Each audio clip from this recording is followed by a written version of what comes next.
হারিয়ে যাওয়া একটি ঈশানবালা। একটা সময় ছিল যখন চাঁদপুরের বুকে ছোট্ট সুন্দর গ্রাম ঈশানবালা ছিল সবার ভালোবাসার কেন্দ্র। গ্রামের বুকে দাঁড়িয়েছিল মসজিদ, মাদ্রাসা, যেখানে ভোরবেলা আজানের ধ্বনি ভেসে আসত নদীর ওপার পর্যন্ত। ছিল একটি ছোট্ট কিন্তু গর্বিত পুলিশ ফাঁড়ি, যারা গ্রামবাসীর নিরাপত্তার প্রহরী হয়ে দাঁড়িয়ে থাকত। প্রতিদিন দুপুরবেলা জমজমাট ঈশানবালা বাজারে কৃষক, জেলে, কামার, কসাই থেকে শুরু করে নানা পেশার মানুষ তাদের ফসল ও পণ্য বিক্রি করত। শিশুদের হাসি আনন্দ ভরে থাকত প্রাইমারি স্কুল, আর তার পাশে দাঁড়িয়ে থাকত গ্রামের সবচেয়ে বড় আশা, ঈশানবালা MJS হাই স্কুল। এই স্কুলটিই ছিল গ্রামের গর্ব। গ্রামের ছেলেমেয়েরা এখানে স্বপ্ন দেখতে শিখত, জীবনের পথ চিনতে শিখত। সকালে মাঠে ভিড় করত কচিকাঁচা, কেউ খেলত ক্রিকেট, কেউ ফুটবল, আর শ্রেণীকক্ষগুলো ভরে থাকত জ্ঞানের আলোয়।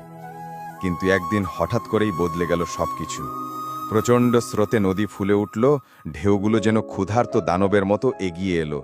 গ্রামের মানুষ আতঙ্কে দৌড়াতে লাগল, আর সেই কালো দিনের ভয়ঙ্কর মুহূর্তে ভেঙে গেল বাজার, মসজিদ, মাদ্রাসা, পুলিশ ফাঁড়ি এবং ঈশানবালা MJS হাই স্কুল নদীর ভাঙনে ধীরে ধীরে গিলে ফেলল স্রোত। ছাত্রছাত্রীদের চিৎকার, অভিভাবকদের কান্না, সব মিলে আকাশ বাতাস কেঁপে উঠল। আর যেদিন স্কুলটি ভেঙে পড়ল, সেই দিন গ্রামের প্রতিটি শিক্ষক দাঁড়িয়েছিলেন নদীর পারে।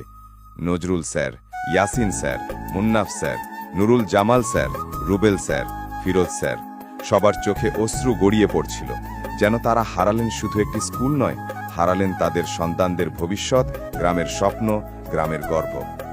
সেই দিন ঈশানবালা শুধু একটি ইমারত হারায়নি, হারিয়েছিল প্রজন্মের আলো।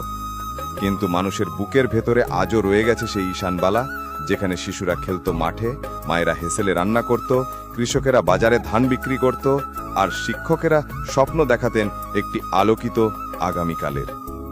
ঈশানবালা আজ নেই, কিন্তু স্মৃতিতে, ভালোবাসায় আর অশ্রুসিক্ত ইতিহাসে ঈশানবালা চিরকাল বেঁচে থাকবে।